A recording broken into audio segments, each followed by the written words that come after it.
Good afternoon. Happy Friday. It's so lovely to see you. Well, look at that. All the important people are here only.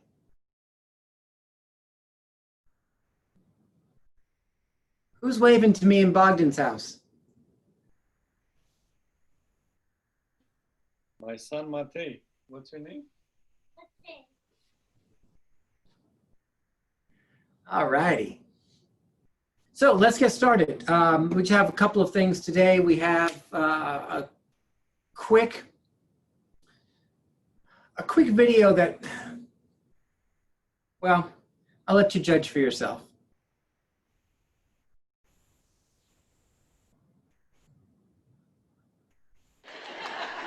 All right, this comes from Ada Kundak in Richardson, Texas. Ellen, you asked for misspelled tattoos. This is a misspelled lower back tattoo.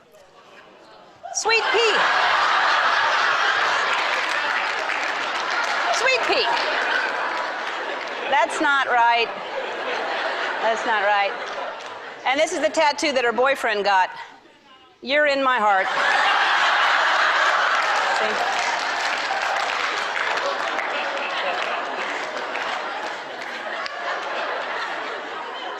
Suzanne Milford in Fox Point, Wisconsin. This guy thinks he's so extreme.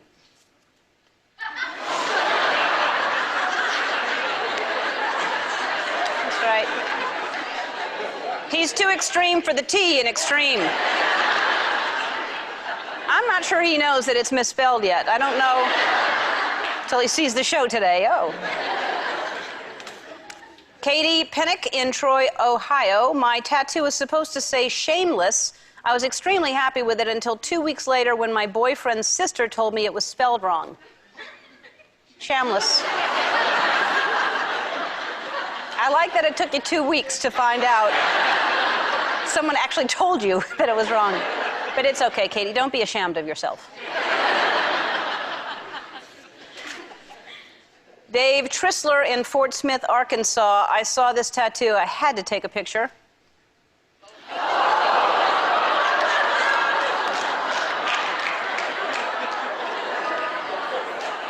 That's very, very strange looking. And you know, I think it kind of looks like David Crosby. Just a little bit. Tiny bit. All righty. I don't know about you. That's a little freaky. Okay, so we have two quick things today. I know Tammy couldn't join us for her afternoon.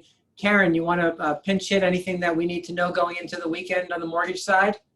Sure. Rates are still nice and low. I'm still saying 2 this afternoon. So anybody who wants to say 2.99 to their clients this weekend should do so. Some lenders are lightening up a little bit with their guidelines. You know, we're going back a little bit to where we were prior to the virus. So if you have any clients with any questions, scenarios at all this weekend, please do not have your clients wait until Monday to call us. I had some clients last week say, I don't want to bother you on the weekend. Bother us on the weekend. We're happy to help. Awesome. Hey, I'm curious, if you're saying 2.99 on purchases, what are you saying on refis? On refis, we're saying a little bit higher because there's the purchase specials right now going on.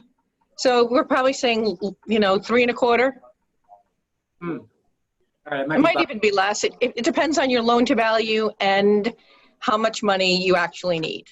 But they're still good, and a lot of people are saving a lot of money. So if you want to just call us with, whatever your mortgage is and see if you can save some money, we're happy to do that.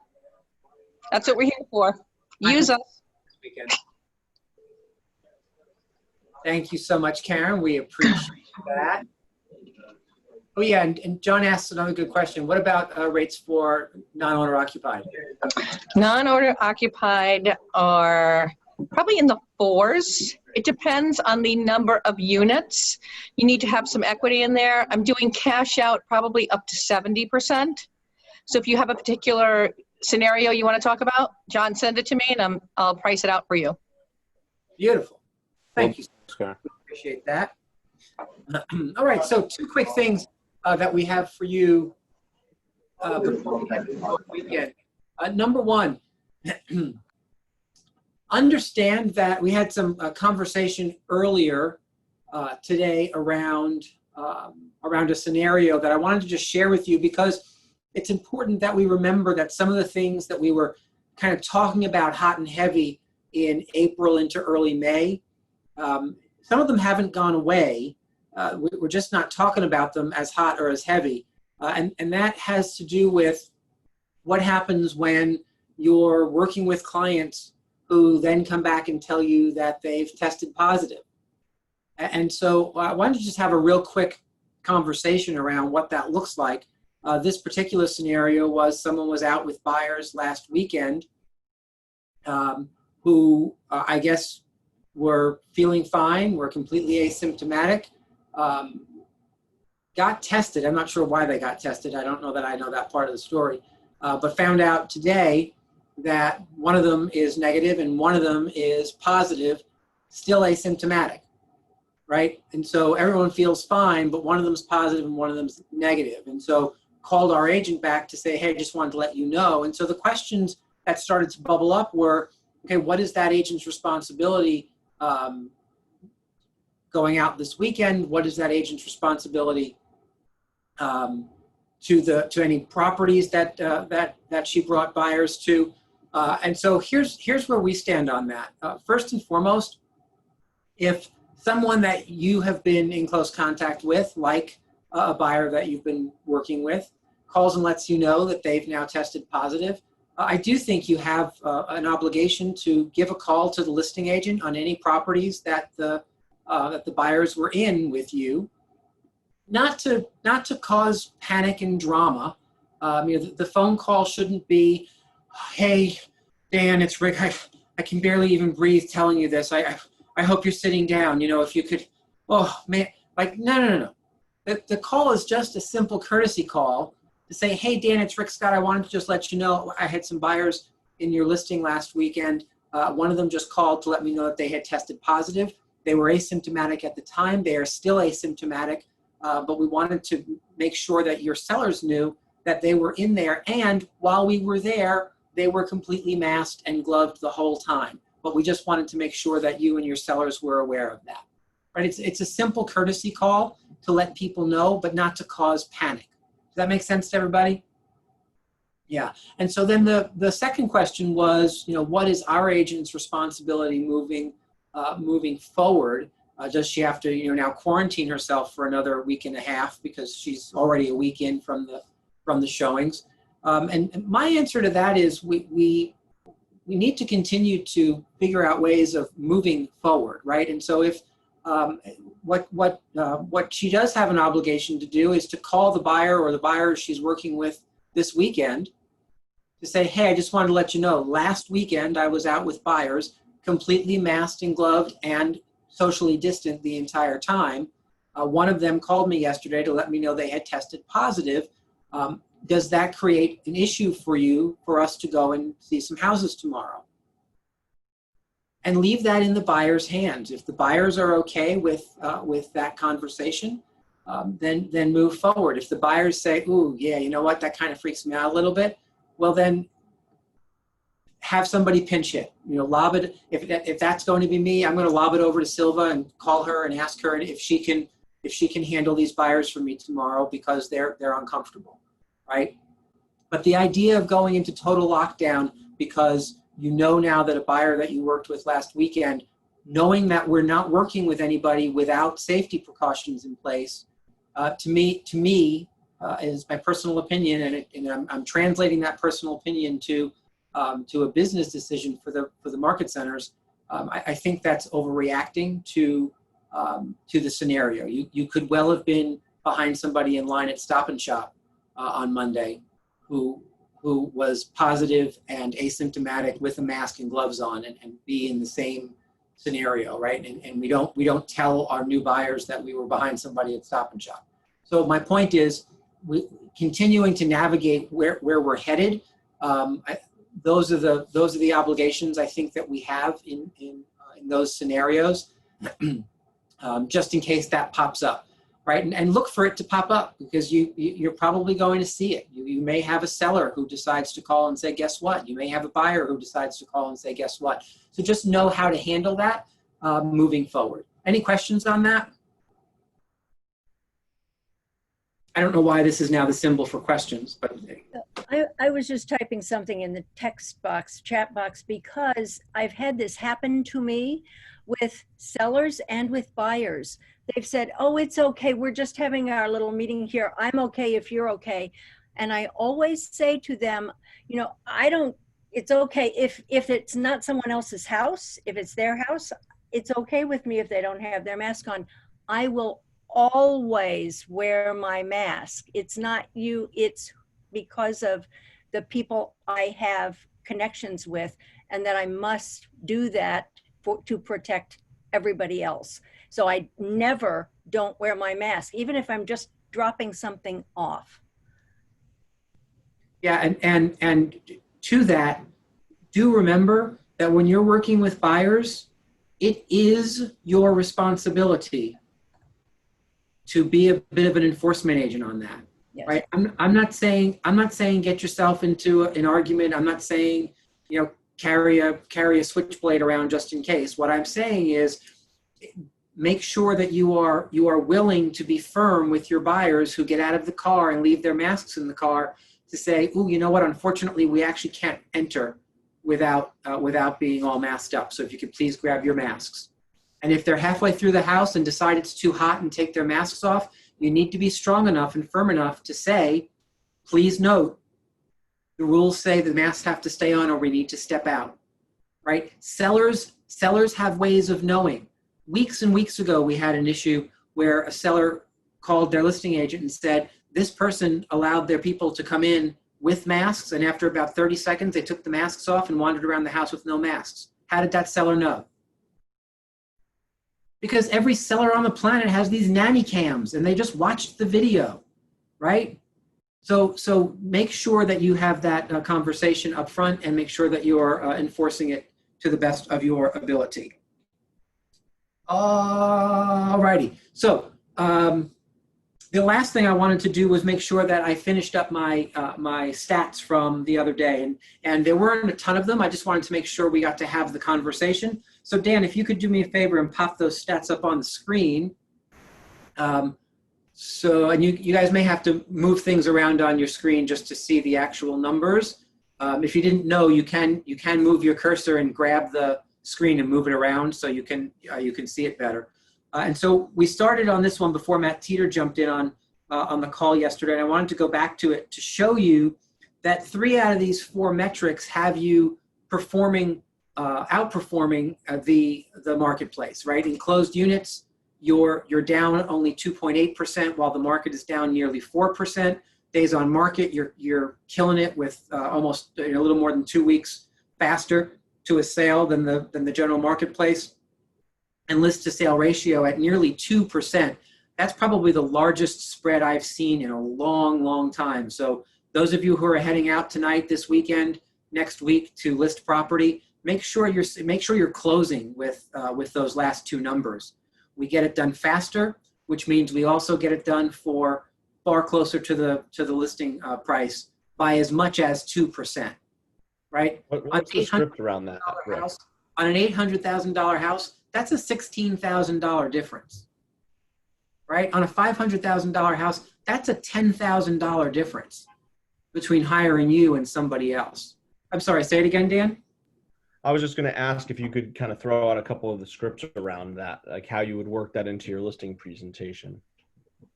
Oh, Mr. and Mrs. Seller. One of the reasons that so many people list with me versus the competition is because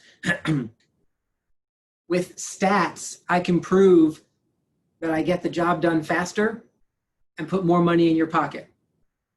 Take a look at these numbers. These are current as of this past week. I'm curious, does it make sense for you to say yes to me tonight to get the job done on average 17 days faster, which by the way means 17 days less of having strangers waltz through your house. 17 days less of you having to worry about a stranger coming into your house and perhaps getting your family sick. Maybe don't spend a whole lot of time on that if they're a little freaked out about having people in their house. But you get my point, right? 17 days faster and up to 2% more in your pocket. All right, Dan. Sorry, not yet. The last thing I wanted to mention though was the listings taken, right? It is our opportunity. I know that Jen Henry, for those of you in Jen Henry's productivity coaching program, I know Jen has a program going on right now that everyone takes a listing in the month of June. We are likely going to steal that and start that on Monday, where between June 15th and July 15th, we're looking for every single person in the market center to take at least one listing. And depending on how long you've been in the business, that might go up to 2 or 3. We're going to structure that over the weekend and bring that to you Monday morning. But we need to have some activity around listings taken right now. It is your opportunity to create your level of income right now. And if, as you can see, it is the one metric where the market is actually down 24% and we're down 34%. That almost never happens, guys. We are almost always ahead of the marketplace. And in that particular metric right now, year to date, we are lagging. So we've really got to kick it into high gear and start taking more listings, because remember, listings are your path to income throughout the summer. All right, Dan, take us to the next slide. And so the last couple of things I wanted to show you were town by or market by market, where you stand in terms of units sold. This is versus our Ridgefield competition. You stand in the #1 spot versus the other 3. And I didn't do all of them because frankly, after us and the top 3, everyone else is kind of invisible anyway. So these are your top 3 competitors in the up and down Main Street in Ridgefield. Keep scrolling through, Dan, and I'll kind of make some general comments. These are your competitors versus Danbury-based competition, right? We slipped to #2 just by a smidge, but we do slip to #2, and we're within a couple of units of the number 3 and 4. We're only about 20 units behind the Ravis office in the greater Danbury area. And please note what's most exciting about this map is that even a year to 2 years ago, we weren't on this chart. We were number 5 or 6. And so to be battling Ravis for the #1 spot right now is absolute progress. And then scroll down one more time, and this is versus Stamford-based competition, where there's a dominance that you bring to that market versus your competitors. People oftentimes ask me, you know, I report units closed. Is it because we kind of suck on the other side and on the volume side? And the answer to that is no. The reason I don't do a second set of graphs is because the numbers are almost exactly the same, right? And so going from here back up again in the Stamford versus our Stamford-based competition, stay on the Stamford one a second, based on Stamford-based versus Stamford-based competition, our office is still #1 in volume as well as units. In the Danbury market versus the Danbury competitors, we do maintain a number 2 ranking in volume, and we are #2 to the Coldwell Banker office, not the Ravis office. #2 to the Coldwell Banker office in volume versus our Danbury competitors. And then if you scroll back up to the Ridgefield competitors, we do come in at a very strong #2 against the Newman office. The Newman office is the #1 office in volume versus our Ridgefield competitors. And just note, when I say tight for #2, in the Ridgefield market, we are #2 to the Newman office in volume. Again, #1 in closed units, #2 in volume by only about $20 million. That's not nothing. And yet with our size, it's not very many units for each of us to be closing extra to close that gap. And in the Danbury versus our Danbury competitors, we're #2 to Coldwell Banker by only $2 million. in volume, which is, if a couple of you have good weekends, we can launch ourselves into number one, right? So what does all this tell us? What it tells us is that from a listings taken perspective, you guys are so poised with all the right talking points and the right statistics behind you to list like crazy and close those listing appointments. Please don't leave a listing appointment this weekend with the seller saying, let me think about it. You need to get better and better at closing right then and there. Maybe isolate that. I'm curious, what is it you need to think about? I find that when clients say to me they need to think about it, it's because I haven't been clear about one metric or one important concept that's important to them. Can you tell me what that is? Let's have that conversation now, right? Can you see how utilizing these stats to back up our claims? Can you see how listening with me tonight really puts you in the best position possible? So we will post these charts on the what's the best place? Where's the best place to put them? On the Market Center intranet in documents. Nope. Okay. Where else, Dan? Tell me. We will email these graphs out to everybody if you want to incorporate them in Email listing presentations, and we can send the raw data behind them as well. Yeah, I mean, I don't know why anyone would ever post on the Market Center intranet. I mean, whose idea was that? Duh. It does. I do ask myself that question. I know you're being sarcastic, but So we'll get them out to you. We'll get them out to you. We don't yet have a Google Drive that everyone can access, and so we will work on that, because the Google Drive that we have is not accessible to everyone in the Market Center. So thank you, John, for asking about Facebook, and I know you were asking if we could post them there for you to use. Here's what I want you to be really clear about. As is, these graphs should not be posted on Facebook because they do not source anything and they don't give enough information. And I guarantee you, I can name the managers of the companies that will not only call me, but bring us before the ethics committee in each of these towns, because it's happened before. So please don't take this and post it on Facebook. Either that, or you have to give us a little time to we don't have stats for Norwalk right now, Linda, because we don't have Norwalk-based companies as competitors to compare them to. So we lumped Stamford into the Norwalk ones. I can build one that says Stamford/Norwalk, because it would be the same. And so we'll get these out to you over the weekend. If somebody has something more urgent that they need them, just email your team leader and we'll get them to you faster. But I do want to be very clear about how we utilize these things, because we want to make sure that we can continue to utilize them to showcase our numbers for our sellers and not have to get into a war with other real estate companies right now. So please don't post them on Facebook until we send something out that says, hey guys, post this on Facebook. Or you see your team leader posting it on Facebook, and then you can copy and share and do all that good stuff. Make sense? Questions, comments, concerns on any of the information that we went through today? I mentioned this in the morning call, Rick. I got a couple of people that texted me or called me or made comments around the stat that I threw out yesterday with Matt Teeter around about a third of the active inventory not selling, and I do want to say, I just want to clarify that is true. If you pull market stats from the MLS, you'll see that over the past 6 months, we've had, through the end of May, we've had around, I don't have the number right in front of me, but it was something like 8,000 listings come on the market.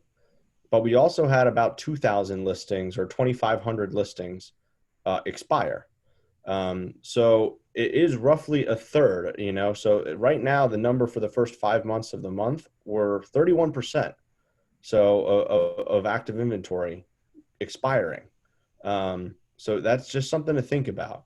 Now, that doesn't mean, it's impossible for us to track with the way the MLS does their data, to know exactly like the exact number of homes that, come to the market and then sell versus the ones that don't, because of the way the MLS tracks, expireds and when expireds are relisted and things like that. It's kind of impossible for us to track those numbers.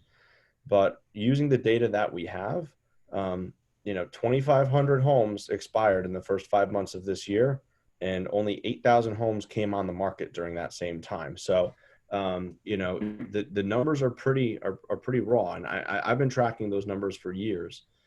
So it's pretty, and they are pretty consistent around that 30 to 35% number. Yeah, historically, 30 to 35% is 100% right. And at the same time, with what's happening right now in the market, we may be able to look backwards at the end of the summer and see that those numbers have tightened up, have grown a little bit, but they're not going to suddenly jump to 50 or 60 or 75%, right? So just recognize. Well,